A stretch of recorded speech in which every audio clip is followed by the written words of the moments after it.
Salut à tous les amis, j'espère que vous allez bien. On se retrouve aujourd'hui pour une nouvelle vidéo. Aujourd'hui, on a beaucoup d'actualités à traiter. On va parler de Cambiasso, un latéral gauche de la Juve qui est pisté par le Barça. On va aussi parler de Bernardo Silva, de l'éventuel successeur de Flick à moyen et long terme au poste de coach du FC Barcelone. Là aussi, il y a beaucoup d'informations qui vont tomber dessus. On va revenir sur tous les dossiers actuels du FC Barcelone. N'hésitez pas, comme d'habitude, profitez-en à mettre un petit like, à commenter la vidéo, à la partager, à la booster aussi. On se retrouvera également ce soir à 18h15 en live sur Twitch et YouTube.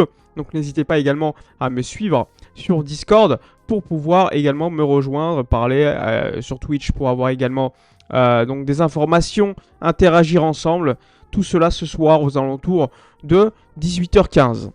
Bref, aujourd'hui, je vous le disais, petite vidéo, on va évoquer toute l'actu. On va commencer par le dossier Bernardo Silva.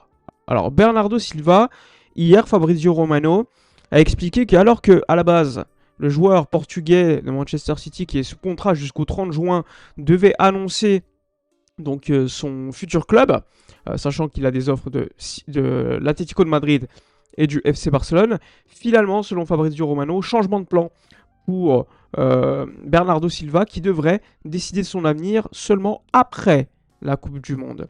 Alors que le plan initial était de l'annoncer avant la Coupe du Monde pour des raisons assez simples. Pour donner du temps au Barça, mais également pour des raisons autres que sportives. Alors effectivement, si le joueur devait signer à l'Atlético de Madrid, il l'aurait fait. Ça n'a pas de sens de gagner du temps, entre guillemets, de vouloir prendre sa décision plus tard, alors que tu as l'offre de l'Atlético qui peut te permettre de signer maintenant, alors que le Barça, et des raisons, on va dire, extérieures, te demande un petit peu plus de temps. Donc, assez étonnant, mais en tout cas, Fernando Polo a confirmé par la suite que, effectivement, le joueur devrait, a priori, conclure un contrat avec le FC Barcelone pour 2 ans, avec une option, avec une année supplémentaire en bonus. Alors pour faire simple, Bernardo Silva, il a, on va dire, reporté sa décision pour 2 raisons. Première raison, le FC Barcelone doit d'abord gérer des départs afin de pouvoir ensuite avoir un milieu de terrain équilibré sans qu'il y ait trop de monde. En ce sens, Jorge Mendes bosse actuellement avec l'ASM Monaco et le Barça afin de faire sortir Marc Casado vers le club monégasque. Pour l'instant, le deal n'est pas conclu, mais ça travaille en ce sens. On parle d'un minimum attendu par le Barça de 20 millions d'euros. Je tiens à préciser, contrairement à ce que j'ai pu voir sur certains réseaux hier, qu'il n'y a pas encore d'accord total entre Monaco et le Barça, et qu'il n'y a pas encore d'accord total entre Casado et Monaco. C'est important. Casado, je crois, il est en vacances en ce moment. Mendes travaille un petit peu. Mendes s'est réuni avec l'ASM Monaco pour le dossier Ansu Fati. Et il en a aussi profité pour évoquer le dossier Marc Casado. Et là, Monaco est assez intéressé. Il y a eu des discussions, comme je vous l'ai dit, mais elles ne sont pas encore conclues. Il faut y aller doucement, il ne faut pas trop aller beaucoup plus vite que la musique. Donc je vous le disais, le Barça veut gérer Bernardo Silva. Première raison, il faut un petit peu faire partir certains joueurs pour des raisons de limite salariale, masse salariale, mais aussi pour des raisons d'équilibre d'effectifs.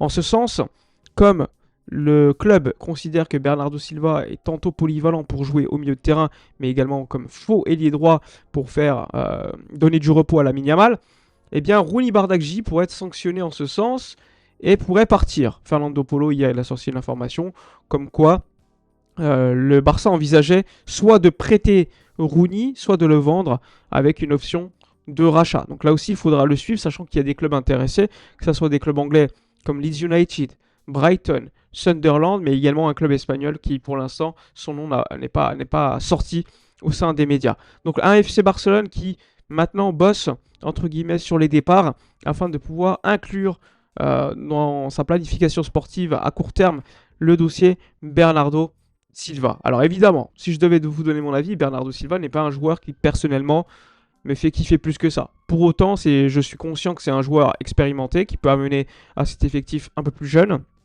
Et surtout, il peut faire reposer certains joueurs, on va dire tantôt au milieu de terrain à ce poste de milieu double pivot, mais également en 8, ou encore tout simplement en ailier droit, même si on sait que c'est pas un vrai ailier droit comme on l'entend, mais il peut jouer milieu offensif sur le côté droit, et ça reste une alternative plutôt intéressante par sa polyvalence, sachant qu'il est libre de tout contrat, et ce que tu dois évidemment payer, c'est la prime à la signature, plus un salaire qui ne serait pas non plus complètement dingue du côté du Barça. Il faut savoir que l'Atlético, par exemple, propose plus d'argent à Bernardo Silva pour le signer libre. Donc voilà, pour le dossier Bernardo Silva.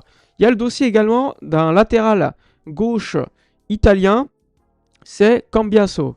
Andrea Cambiaso, news de Gianluca Di Marzio et de Fabrizio Romano hier, qui expliquent tous deux que le club catalan a déjà entamé des démarches pour le latéral de la Juve et qu'il y a eu des premières demandes d'information, mais que pour l'instant, il n'y a pas eu encore d'avancée définitive dans le dossier. Il faut savoir que le Barça piste 3 latéraux gauche. Il y a Andrea Cambiaso, il y a Marc Cucurella et il y a un autre nom. Et l'autre nom, on n'a aucune confirmation par rapport à celui-ci. Ça pourrait être tantôt Alejandro Grimaldo, mais ça pourrait être aussi un autre nom. En tout cas, le Barça a posé des questions sur Andrea Cambiaso, qui, je le rappelle, 20 millions d'euros sur Transfer Market, mais a priori, la Juve en attendrait peut-être le double, ce qui est pour moi quand même assez énorme.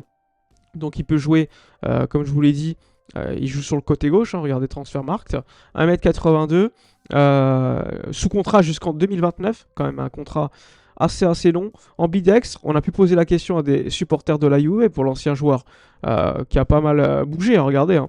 Il était à Gênes, ensuite il est parti à Empoli, il est revenu à Gênes, puis à la Juve, à Bologne. Bref, il a vachement bougé.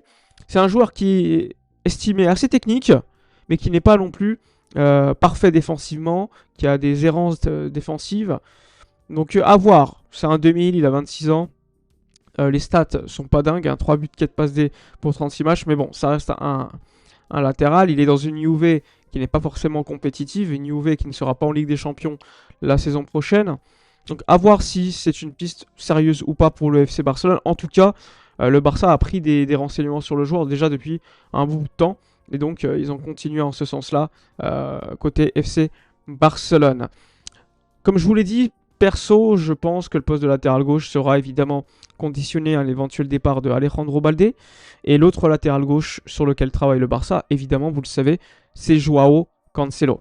Les négociations, je peux vous le dire, ont débuté il y a 2 jours entre Al Hilal et le FC Barcelone. L'objectif, évidemment, c'est de baisser la demande de Al Hilal. Le club arabe saoudien exigeait à la base 15 millions d'euros, mais aujourd'hui est prêt à concilier et à avoir une demande beaucoup moins élevée, sachant que le joueur, je le rappelle, il lui reste 1 an de contrat avec le club d'Arabie Saoudite, que le joueur ne veut plus retourner là-bas et qu'évidemment le joueur veut absolument signer au FC Barcelone. Donc en ce sens-là, compliqué de voir comment se déroulera les négociations, mais a priori c'est une priorité absolue pour le Barça de garder notre ami Joao Cancelo.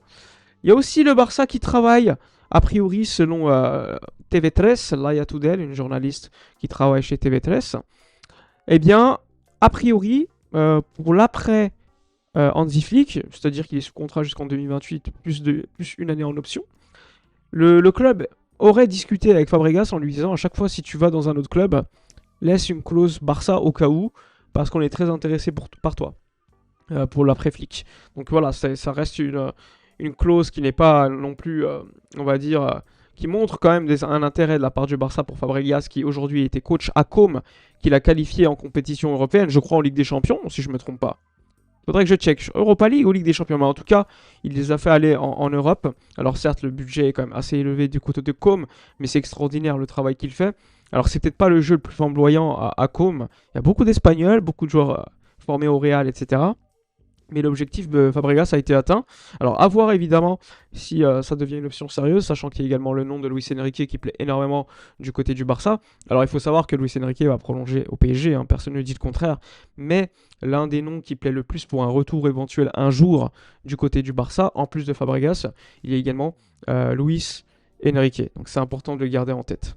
Ensuite, le dossier évidemment du numéro 9 avec Julián Álvarez. En tête de tout ça. Vous le savez, le FC Barcelone bosse en ce sens sur Julián Álvarez. Un dossier qui est évidemment compliqué, qui va être assez long. Et évidemment, la stratégie du Barça aujourd'hui, c'est ne pas de communiquer de manière officielle, ne pas poser trop de problèmes à l'Atlético de Madrid. Je pense que c'est une stratégie plutôt logique, plutôt intéressante. Il est valorisé à 90 millions d'euros sur Transfer Market. 29 matchs de Liga, 8 buts seulement, 4 passes D, c'est pas des stats énormes en Liga, mais en Ligue des Champions, 15 matchs, 10 buts, 4 passes D, ce qui est quand même beaucoup plus intéressant. Regardez, il est polyvalent, il peut jouer partout, en neuf, à droite, à gauche. C'est un joueur représenté par Fernando Hidalgo, ça si vous suivez, vous connaissez, sous contrat jusqu'en 2030, donc l'Atlético à la main, ancien de River et ancien de Manchester City. Aujourd'hui, le joueur est focus sur la Coupe du Monde. Pour autant, la priorité du joueur, on le sait, c'est de signer au Barça. Vous le savez. L'option aujourd'hui du Barça, stratégiquement, c'est de calmer les tensions avec l'Atlético. Je vous l'ai expliqué à maintes et maintes reprises. C'est une stratégie qui, pour moi, est intéressante. Du côté de l'Atlético, ils peuvent dire ce qu'ils veulent, mais la réalité, c'est que Matteo Alemany est sur le marché des transferts en train de checker s'il y a un poste de numéro 9 qui peut se libérer. Il y a l'intérêt, par exemple, pour Gonzalo Ramos qui a été évoqué. Il y a aussi l'intérêt pour Victor Osimhen, sans oublier, pourquoi pas, le dossier Dusan Vlahovic du côté de l'Atlético. Alors, évidemment, rien n'est fait. La posture de l'Atlético officiellement et auprès de leurs médias très proches de l'Atlético, c'est 150 millions d'euros minimum, sinon on le garde, et à la rigueur, ils disent qu'ils ne veulent pas le vendre. Mais encore une fois, tout va se passer à un moment donné où le joueur va demander soit à la présidence directe, soit à Cholo Simeone de vouloir partir. Et là, tout se passera à ce moment-là. Est-ce que le joueur va dire « je veux partir », ce qu'il a déjà fait auprès de Gilmarín, mais est-ce que le demander à son coach aura un impact ? Oui, sachant que le coach est déjà au courant qu'il veut partir. Mais s'il lui demande de l'aider pour partir du côté, par exemple, du Barça, ça pourrait être une option très très intéressante. Donc ça aussi, on ne l'oublie pas. Alors là, il y a une information qui vient de tomber. Je vous l'ai dit tout à l'heure, en plus de Andrea Cambiaso, il y a le nom de Cucurella. Cucurella début mai, qui aurait été approché par Deco, selon La Vanguardia. La Vanguardia, néanmoins, lors de cette conversation, les questions contractuelles ni le montant du salaire n'ont été abordées. L'objectif était d'explorer sa disponibilité, de connaître ses projets d'avenir, etc. L'Espagnol estime que sa carrière à Chelsea touche à sa fin et essaye quelque chose de nouveau. Le Barça a souligné que si Alejandro Balde quittait le Barça, Cucurella serait le premier candidat. On parle d'une volonté pour le Barça pour 40-50 millions d'euros. Donc ça a été dit par La Vanguardia par rapport à ce qui s'est passé en mai. L'information, elle vient tout juste de tomber. Donc rappelez-vous de ça, parce que moi, j'avais eu l'info et je l'avais publié il y a quelques semaines. Regardez, dans l'espace souscripteur sur Twitter, je vous pose des informations en avance. Là, typiquement, l'information, elle vient de tomber. Moi, on m'avait dit, évidemment, effectivement, que voilà, regardez. Deco, lors de son séjour à Londres, a aussi vu l'agent de Cucurella. Il est désespéré et veut quitter Chelsea pour retourner en Espagne. L'agent a expliqué que l'Atlético avait discuté avec lui. Donc, il n'y a pas que le Barça sur le joueur. Et le Barça a demandé à l'agent quelle serait la demande de Chelsea. Donc ça, c'était le 27 mai. Mais j'en ai parlé aussi bien avant. Regardez, on va remonter. Le 12 mai, lors de l'escapade de Deco en Angleterre, il a discuté avec l'agent de Cucurella qui veut revenir en Espagne. Donc on en a parlé. Encore une fois, il y avait aussi le dossier Julián Alvarez. L'objectif du club avec le flic qui a parlé avec Julián Alvarez. Bref, toutes les informations que j'ai, je vous les poste constamment sur le fichier, l'onglet souscripteur, sur Twitter pour ceux qui veulent rejoindre, ou sur Discord pour ceux qui sont subs sur Twitch. Il y a le lien également en description de vidéo. Voilà, pour faire simple, ça va être un dossier qui va être très long, je pense, qui évidemment ne doit pas vous faire désespérer parce que le dossier pourrait se solutionner avec une chose favorable pour le Barça, parce que du côté de l'Atlético, vraisemblablement, ça bosse sur un remplaçant, et souvent, même si c'est pas tout le temps, le joueur obtient gain de cause. Il joue où il veut au final être, donc ça va être très intéressant. Le joueur ne veut pas retourner en Angleterre pour des raisons personnelles, il est père depuis très peu de temps, et il ne se voit pas en Angleterre de nouveau pour des raisons peut-être culturelles, où c'est complètement différent. Il y a aussi le fait qu'il se sent bien en Espagne, parce que ça s'est bien passé pour son intégration à Madrid, et il ne veut pas aller à Paris. Il ne veut pas aller à Paris là aussi, ils veulent rester absolument du côté de l'Espagne. Donc ça sera soit l'Atlético pour Julián Alvarez, soit le Barça a priori, même si lui il veut partir du côté du FC Barcelone. Il faudra voir la posture de l'Atlético officieuse lors des prochaines semaines, prochains mois, parce que je le rappelle, nous sommes qu'au début du mois de juin, donc il peut se passer encore énormément de choses au niveau du mercato du Football Club Barcelone. Voilà, voilà ce qu'on peut dire sur les informations de la journée. N'hésitez pas dans l'espace commentaire à donner votre opinion, à liker, à commenter, à partager, à booster la vidéo, c'est super important. N'hésitez pas à me rejoindre sur le canal Twitch en lâchant un petit sub ou en vous abonnant, c'est gratuit. N'hésitez pas non plus à rejoindre sur le canal Discord, vous avez des informations en avance comme je vous le dis pour les subs sur Twitch. N'hésitez pas également à souscrire sur X pour avoir les infos en avance. Je vous souhaite une agréable fin de journée. Nous on se retrouve ce soir 18h15 en live sur YouTube, Twitch pour parler de tout ça. Bref, à ce soir. Ciao.